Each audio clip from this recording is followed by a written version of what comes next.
NEET 2024 का paper अगर आप क्रैक करना चाहते हैं, 700 नंबर पे भी जनरल कैटेगरी स्टूडेंट्स को एम्स दिल्ली के अंदर सीट नहीं मिल रही है। ये हो गया है कंपटीशन कि जिसको एनसीईआरटी की अच्छी पकड़ है, जिसने बहुत अच्छी तैयारी करी है, वही इन क्वेश्चंस को ज्यादातर बच्चे सॉल्व कर पाए। अगर आप सिलेबस वाले एस्पेक्ट में देखें तो नीट इज इजी, क्योंकि पेपर अगर सिंपल आ गया तो इससे आपको ही नुकसान है। जिसने कम पढ़ा होगा वो भी सिंपल क्वेश्चन को कर पाएगा, जिसने ज्यादा पढ़ा होगा वो भी सिंपल क्वेश्चन को कर पाएगा। थ्योरी आपकी अगर बहुत अच्छी है तो नॉर्मल एमसीक्यूज आप सॉल्व कर ले जाओगे विदाउट एनी डाउट। तो हेलो एवरीवन, कैसे हैं आप सब लोग? I hope each and every one of you is doing absolutely good. My name is doctor Vipin Kumar Sharma और मैं आप सभी लोगों का तहे दिल से स्वागत करता हूं हमारे इस प्यारे से चैनल कंपटीशन वाला के ऊपर।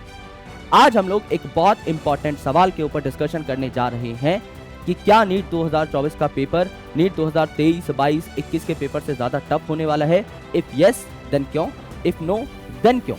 या एनएमसी हमारा पेपर कंडक्ट करने वाली है, उसका कोई बड़ा असर पड़ने वाला है पेपर के ऊपर? जब पेपर एनटीए कंडक्ट करा रहा था तब पेपर इजी आ रहा था या अब इजी आएगा?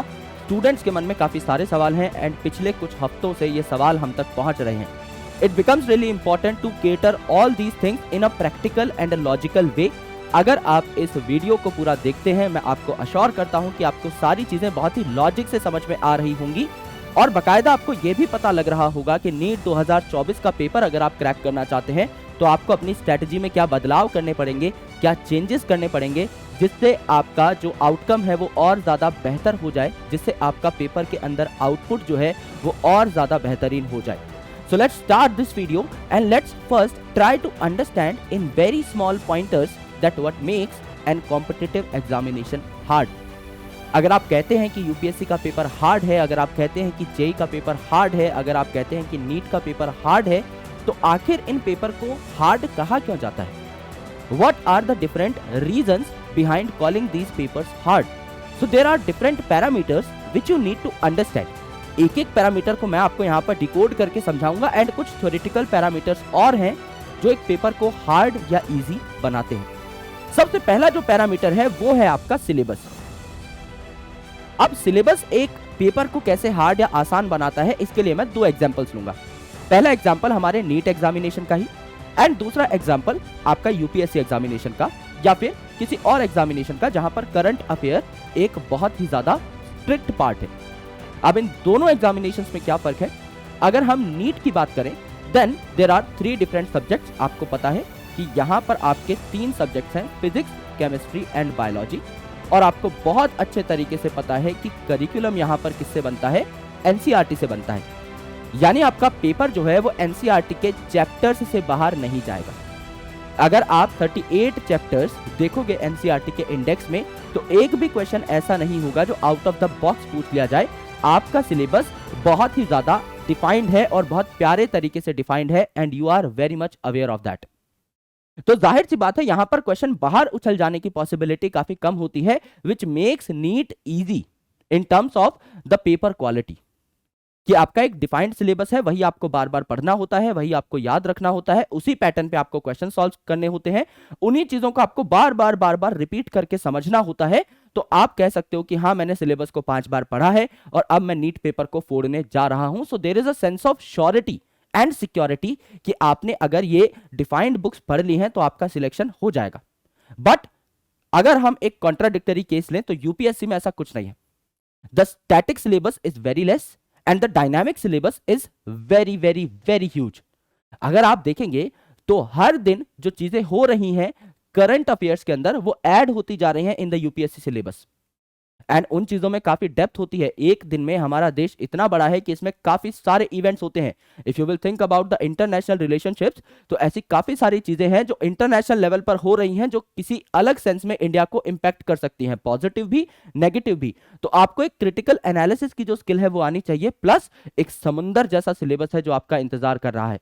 आप कभी यूपीएससी का पूरा सिलेबस कंप्लीट करने के बाद भी ये नहीं कह सकते कि मैं फुल मार्क्स स्कोर कर रहा होऊंगा एंड दैट्स व्हाई वहां पर कट ऑफ काफी कम जाती है। लेकिन अगर आप नीट का पेपर देखें तो पिछले 3 साल से टॉपर्स के मार्क्स जो हैं वो आपके नियरली फुल ही आ रहे हैं, 720 में से 720 ही आ रहे हैं।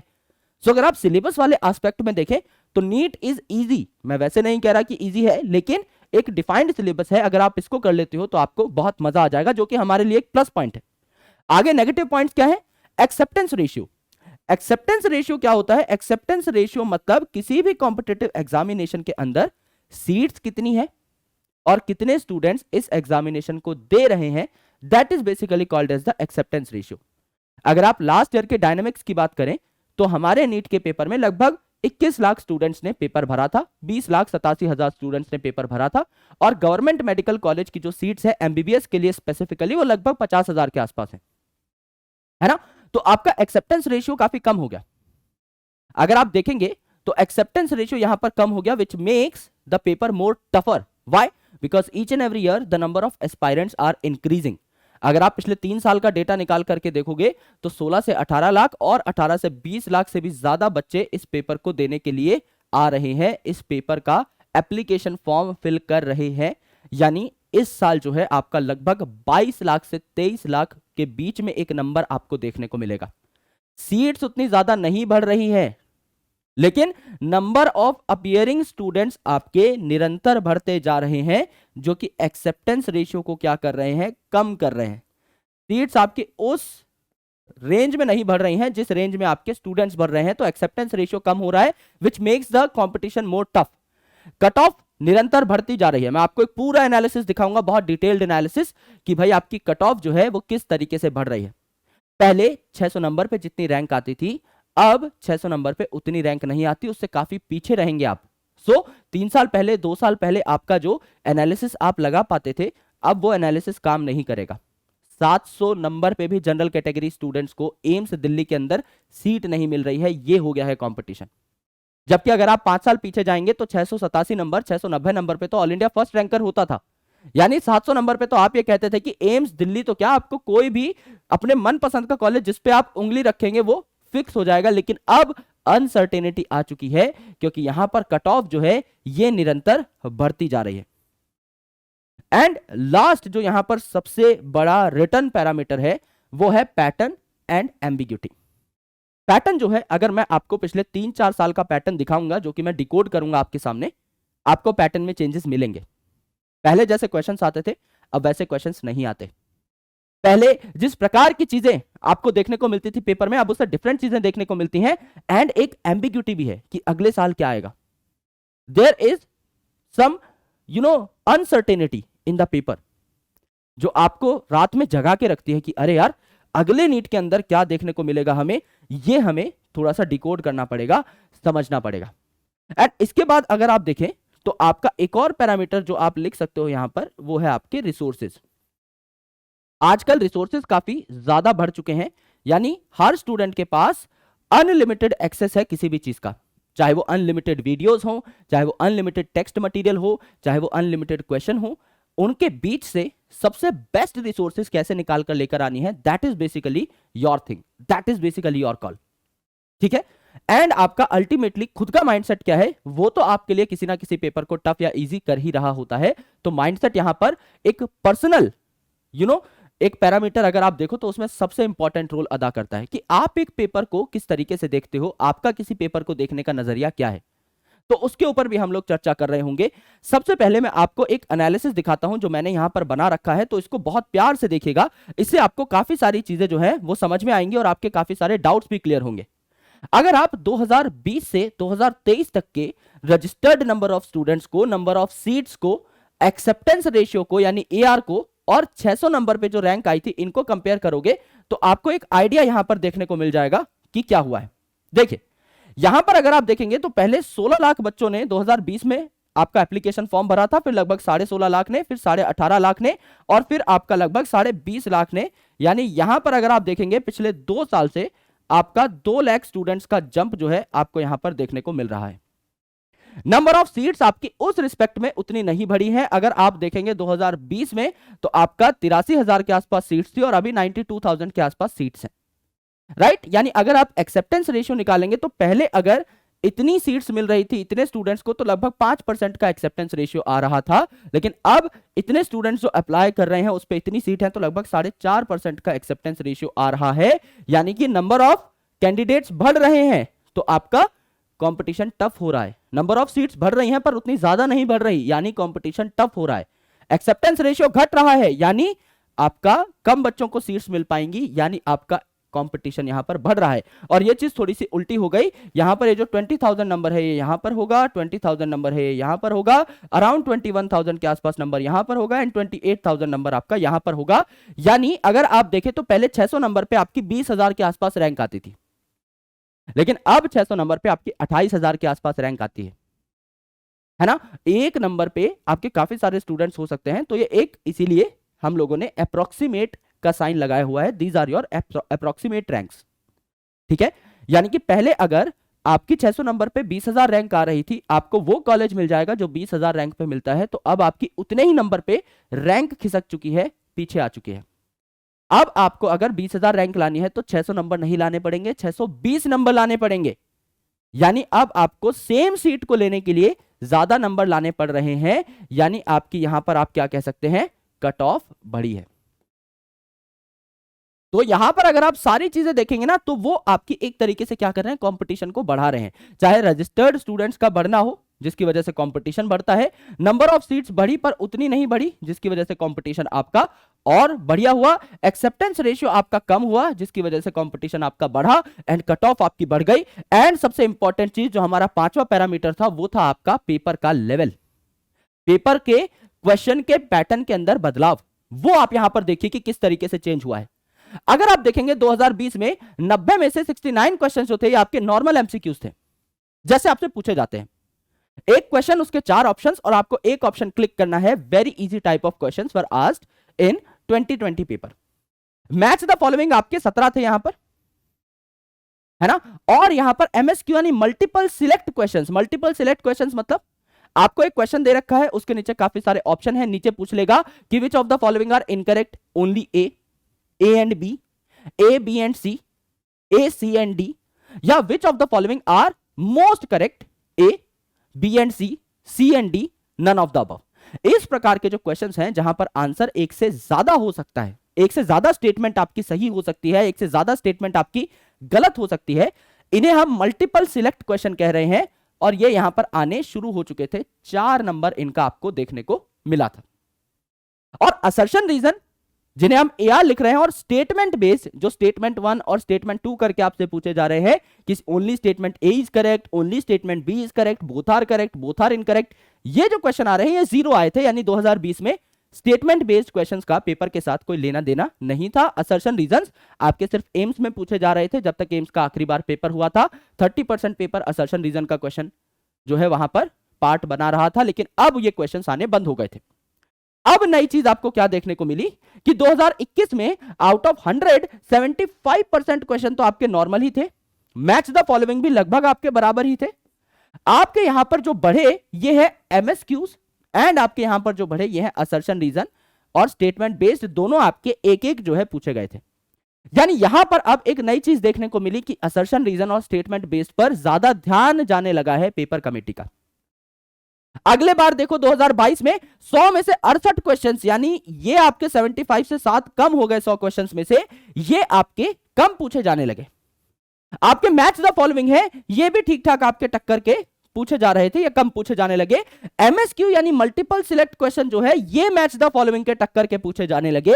एंड असर्शन रीजन और स्टेटमेंट बेस्ड आपके 15 क्वेश्चन यानी बायोलॉजी में 15% पार्ट को बना रहे थे। एंड यहीं पर अगर आप आगे देखें 2023 का पेपर, तो 68 से और नंबर गिर गया। आप अगर देखोगे तो 9 क्वेश्चंस और गिर गए आपके नॉर्मल एमसीक्यूज के अंदर। मैच द फॉलोइंग पहले जितने हो गए 17-18 के आसपास आपके दोबारा से मैच द फॉलोइंग पूछे जाने लगे। एमएसक्यूज आपके 13 क्वेश्चन पूछे जाने लगे, यानी टोटल अगर आप देखेंगे तो 30 क्वेश्चन के आसपास आपके क्या है, match the following and MSQ ही है। और अगर आप यहां पर देखेंगे तो 20 क्वेश्चन जो है आपके असर्शन रीजन के आपको पूछे जाने लगे, है ना। तो यहां पर this is a very big number, this is seriously a big number कि आपके लगभग जो है 20 क्वेश्चंस आपसे असर्शन रीजन के पूछे जा रहे हैं। एंड यहां पर अगर आप देखेंगे तो आपके लगभग 31 क्वेश्चंस आपको पूछे जा रहे हैं यहां पर। तो इनफैक्ट ये जो नंबर है ये 59 से घट के आपका 49 हो गया अगर आप कैलकुलेट करेंगे तो, है ना। 20 + 13 आपका 33 एंड 18 योर 51, तो ये 59 नहीं बल्कि 49 क्वेश्चंस रह गया। इतना कम आपको यहां पर जो है नंबर देखने को मिल रहा है, यानी कितना कम हो चुका है आपका ये नंबर देखिए। है ना। मैंने 59 इसीलिए लिखा था क्योंकि मुझे लगा 59 क्वेश्चंस तो होंगे, बल्कि अभी देखिए जब हम टोटल कर रहे हैं तो मैंने सिर्फ वो क्वेश्चंस काउंट किए थे और 100 में से माइनस कर दिया था, तो ये नंबर हमारा आ गया था। सिर्फ 50% पेपर रह गया है नॉर्मल एमसीक्यूज का।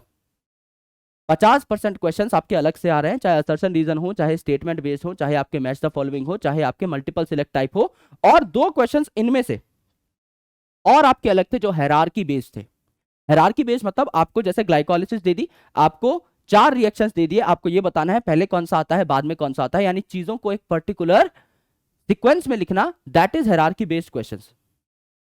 यानी कि पेपर अब नॉर्मल नहीं रहा। पेपर की क्वालिटी अगर आप देखोगे इन टर्म्स ऑफ पैटर्न इंप्रूव हुई है। क्वेश्चन अभी भी एनसीईआरटी से आते हैं। अगर आप बोलोगे 2020 से लेकर के 23 में क्या आप हमें एक एक क्वेश्चन एनसीईआरटी में दिखा सकते हैं सर? यस, मैं दिखा सकता हूं। थोड़ा बहुत चीजों को घुमाया जरूर होगा, थोड़ा बहुत वर्टिकल इंफॉर्मेशन पूछी होगी, यानी आपको डेप्थ में जाने को कहा होगा, लेकिन सवाल का आधार जो है वो एनसीईआरटी है। ये मैं आपको लिखित तौर पे दे सकता हूं। 99% क्वेश्चंस जो हैं वो आपके एनसीईआरटी से आएंगे। यानी अगर आपको 360 नंबर लाने हैं तो 360 में से 360, क्योंकि कुछ क्वेश्चंस ऑप्शनल भी हैं, आप आराम से एनसीईआरटी पढ़ करके ला सकते हो। लेकिन अब सिर्फ एनसीईआरटी को पढ़ना इंपॉर्टेंट नहीं रहा, क्योंकि इस प्रकार के क्वेश्चंस जो आते हैं ये आप डायरेक्टली एनसीईआरटी पढ़ के कर सकते हो। काफी इजी टाइप के क्वेश्चंस होते हैं, बट यहां पर आपकी एनालिटिकल स्किल्स की रिक्वायरमेंट जो है थोड़ी ज्यादा हो गई। यहां पे आपकी एनालिटिकल स्किल्स की रिक्वायरमेंट थोड़ी ज्यादा हो गई।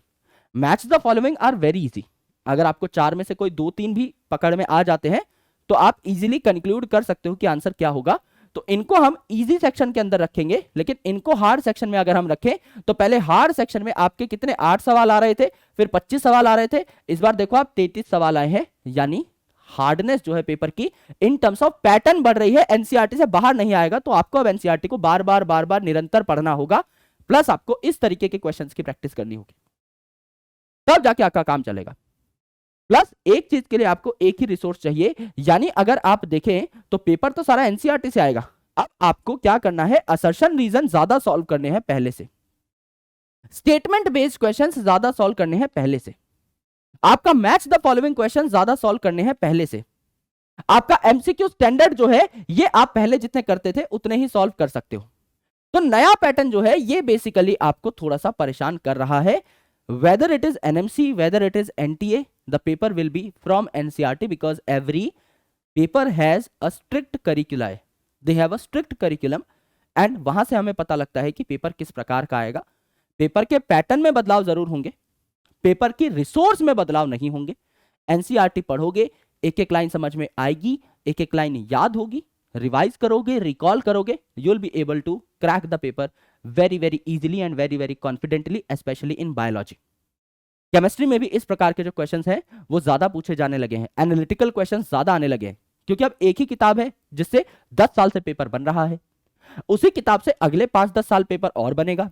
तो जाहिर सी बात है अब सरफेस लेवल इंफॉर्मेशन को ना पूछा जाए और डीप इंफॉर्मेशन को पूछा जाए सेम ही किताब के, ये कोशिश करी जा रही है bye conducting authorities, which is right also. क्योंकि पेपर अगर सिंपल आ गया तो इससे आपको ही नुकसान है। जिसने कम पढ़ा होगा वो भी सिंपल क्वेश्चन को कर पाएगा, जिसने ज्यादा पढ़ा होगा वो भी सिंपल क्वेश्चन को कर पाएगा। इसीलिए ये जो एनालिटिकल स्किल्स के क्वेश्चंस हैं ये थोड़े ज्यादा इंपॉर्टेंट है कि जिसको एनसीईआरटी की अच्छी पकड़ है, जिसने बहुत अच्छी तैयारी करी है, वही इन क्वेश्चंस को ज्यादातर बच्चे सॉल्व कर पाए। एंड मेरिट सेटिंग ऑब्वियसली आपकी फिजिक्स केमिस्ट्री होने वाली है, तो उसको बहुत अच्छे तरीके से आपको वक्त देना है, जिसका एनालिसिस आपके केमिस्ट्री फिजिक्स के टीचर्स ऑब्वियसली बना रहे हैं, तो वो भी आप तक बहुत जल्दी पहुंचेगा। तो यहां से हमें कंक्लूजन क्या मिला कि हर साल पेपर एनसीईआरटी से आए हैं। 2020 से 2023 कोई भी क्वेश्चन आपका बाहर नहीं उछला है, तो एनसीईआरटी पढ़नी है स्ट्रिक्टली, ये बात कंफर्म है। क्या पहले जैसे क्वेश्चन सॉल्व करते थे वही क्वेश्चन सॉल्व करने हैं?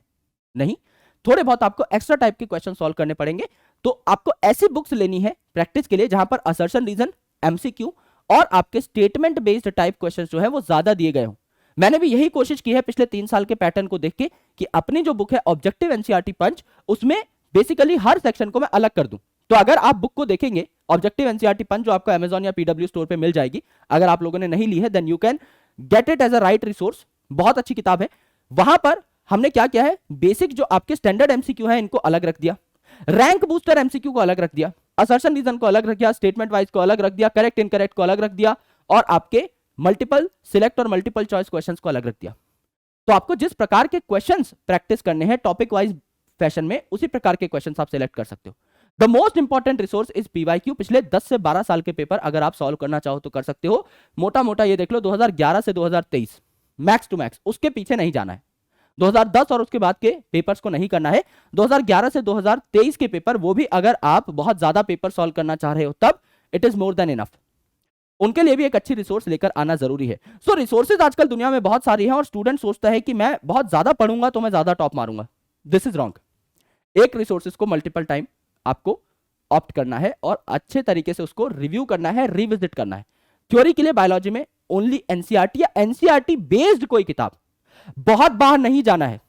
एनसीईआरटी बोला है मैंने, या अगर आपको ज्यादा पढ़ने की इच्छा है तो एनसीईआरटी बेस्ड, उसके ऊपर नहीं। 10 गुना कंटेंट पढ़ोगे भूल जाओगे, याद रहेगा उतना ही जितना एनसीईआरटी के अंदर है। So that's completely fine. तो पहली चीज थ्योरी के लिए एनसीईआरटी। पीवाईक्यूज के लिए कोई भी स्टैंडर्ड पीवाईक्यू आप ले सकते हो, पीडब्ल्यू के भी आते हैं, बाकी लोगों के भी आते हैं, जो आपको अच्छा लगे आप वो पीवाईक्यू ले सकते हो। रिसोर्स आपको तीसरी चाहिए फॉर क्वेश्चन प्रैक्टिस, जिसके लिए मैं आपको रेकमेंड करूंगा पंच, क्योंकि मेरा उसके साथ एक बायस्ड ओपिनियन है। मैं मान रहा हूं कि मैं बायस्ड हूं, पर क्योंकि मैंने खुद ने उस पर बहुत ज्यादा काम किया है, खुद ही लिखी है, तो मैं जानता हूं कि वो क्वेश्चंस आपको किस तरीके से हेल्प करने वाले हैं। तो मैं ये भी मान रहा हूं कि ये बायस्ड ओपिनियन है, बट मैं ये भी मान रहा हूं कि वो आपके लिए बेस्ट रिसोर्स है। या फिर अगर आपके पास कोई और बुक है तो आप चेंज मत करना, पैसे खराब मत करना। If you got a book उसको आराम से सॉल्व करो, but it should be NCERT based, ये पहली आपकी कंडीशन होनी चाहिए। एंड देन इन तीन चीजों को बार बार रिव्यू रिव्यू रिव्यू रिव्यू। जब आपकी ये चीजें कंप्लीट हो जाए, जब एनसीईआरटी आपके टिप्स पे हो जाए, तब जाके आपको एनसीईआरटी बेस्ड अगर कोई और रिसोर्स लेनी है तो आप ले सकते हो, पर पहले ये कंप्लीट करना है अपने को। करेक्ट। आई होप आपको सारी की सारी जो आपकी क्वेरीज थी उनका सोल्यूशन मिल गया होगा। मैं एक बार दोबारा से रिविजिट करा देता हूं कि किस तरीके से अलग अलग आपके पैरामीटर्स हैं जो आपके पेपर को टफ या इजी बनाते हैं। तो इन सारे पैरामीटर्स की स्टडी करने के बाद हमें यह तो पता लगा है कि पेपर आपका टफ हो रहा है, चाहे आप कंपटीशन के पॉइंट ऑफ व्यू से देखें, चाहे आप एक्सेप्टेंस रेशियो कम हो रहा है उसके पॉइंट ऑफ व्यू से देखें, चाहे आप पैटर्न में बदलाव हो रहे हैं उसके पॉइंट ऑफ व्यू से देखें कि पेपर ज्यादा एनालिटिकल हो रहा है। राइट। अब बायोलॉजी में आप चीजों को बहुत ज्यादा घुमा नहीं सकते, लेकिन अगली साल अगर एजेंसी घुमा देगी और पेपर एनसीईआरटी बेस ही रखेगी तब भी काफी सारे स्टूडेंट सॉल्व नहीं कर पाएंगे। तो आपको अब एनसीईआरटी की ग्रिप बहुत अच्छे से पकड़ करके चलना है और बहुत अच्छे से चीजों को समझना है। ये आपका पेपर एनालिसिस है कि किस तरीके से आपका साल दर साल पेपर जो है ज्यादा एनालिटिकल होता गया है रेदर देन आपका थ्योरेटिकल। ऑलराइट। एंड आया पेपर हमेशा एनसीईआरटी से ही है। पिछले 5 साल का रिव्यू करो, एक एक क्वेश्चन, यूट्यूब पर काफी वीडियोस है, मेरी भी हर साल का एनालिसिस आता है एक। आप यूट्यूब वीडियो देखोगे आपको आइडिया लग जाएगा कि yes paper is from NCERT without any problem. You can solve the paper if you have gone through NCERT very well, if you have practiced NCERT based questions. So this is a video जो कि I hope आपके लिए beneficial रही होगी। अब तैयारी में आपको बदलाव क्या करने हैं, एनालिटिकल क्वेश्चन ज्यादा सॉल्व करने हैं, MSQs, MCQs, assertion reason, statement based, hierarchy based questions, इनको ज्यादा आपको तवज्जो देनी है। पिछले 5 सालों में आपके डायग्राम बेस्ड या इमेज बेस्ड क्वेश्चंस उतने ज्यादा नहीं आए हैं, लेकिन आने के चांसेस हैं, क्योंकि अब अगर पेपर पैटर्न में कुछ बदलाव आएगा तो ज्यादा से ज्यादा इमेज बेस्ड क्वेश्चंस ऐड होंगे, तो उन पर भी अच्छा खासा फोकस होना चाहिए। थ्योरी आपकी अगर बहुत अच्छी है तो नॉर्मल एमसीक्यूज आप सॉल्व कर ले जाओगे विदाउट एनी डाउट। अपने लेक्चर्स को अच्छे से देखो, एनसीईआरटी को अच्छे से पढ़ो, अच्छे से पीवाईक्यूज को सॉल्व करो 2011 और उसके बाद के पेपर्स को, एंड एक अच्छी रिसोर्स मटेरियल को ऑप्ट करके उसको सॉल्व करने की कोशिश करो। जैसे objective NCERT punch, physics, chemistry, biology आप तीनों के लिए ले सकते हो। That would be more than enough. जब आप ये करके फिनिश हो जाओ और अब आपको लगे कि इन बुक्स में आपकी रुचि थोड़ी कम हो चुकी है, इनको सिर्फ आपको रिवाइज करना है, नया मटेरियल चाहिए आपको पढ़ने के लिए, तब एनसीईआरटी बेस्ड कोई मटेरियल अपनाओ। उससे पहले नहीं। 100 किताबें पढ़ने से इस एग्जाम में सिलेक्शन नहीं होगा, बल्कि you will get more confused by getting data from different books, और अल्टीमेटली आपको पेपर में वो चीज हार्म ही करेगी। नेगेटिव रिपरकशंस मल्टीपल रिसोर्सेज के हमेशा एक ऑब्जेक्टिव टाइप पेपर के अंदर देखने को मिलते हैं। अगर आपको पेन पेपर से आंसर लिखना होता तो आपके पास जितना डेटा होगा आप उतना अच्छा आंसर लिख पाओगे, बट अगर आप एक ऑब्जेक्टिव टाइप पेपर दे रहे हो तो सिर्फ स्टैंडर्ड रिसोर्स ही आपको सही जवाब तक पहुंचा सकती है। उसके अलावा जो चीजें आएंगी वो आपको कंफ्यूज ही कर रही होंगी, आपको सही उत्तर से दूर ही ले जा रही होंगी। तो इन सब चीजों को समझते हुए चलना है। So thank you so much for watching this session. I hope आपकी लाइफ में इस सेशन से थोड़ी बहुत इंप्रूवमेंट जरूर आएगी, थोड़ा बहुत आपकी नीट की प्रिपरेशन में वैल्यू एडिशन आपको जरूर मिला होगा। So I will be coming back with such sessions on more topics. आपको किसी भी टॉपिक पे अगर वीडियो चाहिए रिलेटेड टू स्ट्रेटजी तो आप मुझे कमेंट सेक्शन के अंदर बता सकते हैं। अगली वीडियोस उन्हीं सेशन से रिलेटेड बनाने की कोशिश जो है करी जाएगी। Thank you so much, lots of love, जय हिंद, take care of yourself, पढ़ते रहिए, बढ़ते रहिए और मिलता हूं आपसे अगले सेशन के अंदर।